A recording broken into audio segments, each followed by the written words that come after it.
లోక్సభ ఎన్నికల వేళ కాంగ్రెస్ కు ఆర్థిక కష్టాలు ఎదురవుతున్నాయి. ఇప్పటికే అకౌంట్ల ఫ్రీజ్ అంటూ ఆందోళన వ్యక్తం చేసిన ఏఐసీసీకి కొత్తగా మరో తలనొప్పి వచ్చి పడింది.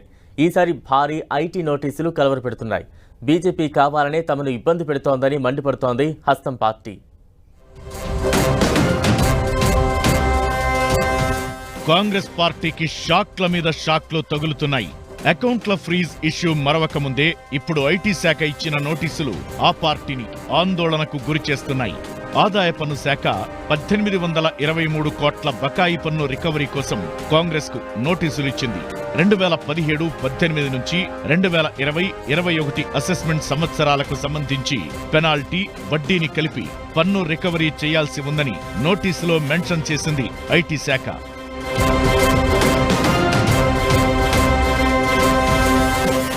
ఇక 2014-15, 2015-16, 2016-17 అసెస్మెంట్ సంవత్సరాలకు సంబంధించి రీఅసెస్మెంట్ ప్రొసీడింగ్స్ ను సవాల్ చేస్తూ కాంగ్రెస్ వేసిన పిటిషన్ ను మార్చి 22న కోర్టు కొట్టేసింది.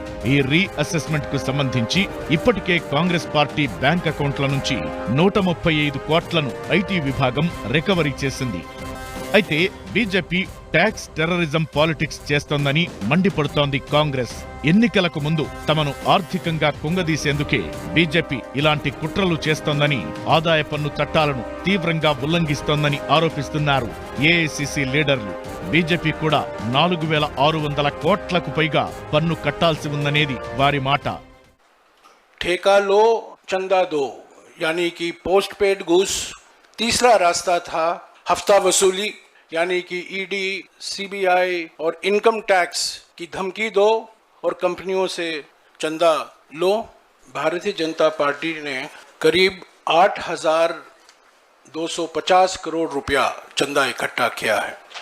బీజేపీ పొలిటికల్ గేమ్ ప్లాన్ లో భాగంగా వచ్చిన ఐటీ నోటీసులకు భయపడేది లేదంటున్న కాంగ్రెస్ ఎలక్టోరల్ బాండ్ల ద్వారా బీజేపీ వసూలు చేసిన 8200 కోట్ల మాటేంటని ప్రశ్నిస్తోంది.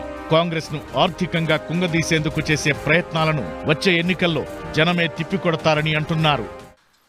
The income tax department being soft towards the BJP has violated the Income Tax and Representation of People's Act, but still the income tax department is penalizing the Congress party. So for the Congress parties, they are asking 1823 crores. The BJP should also pay 4600 crore rupees because their violations are much bigger.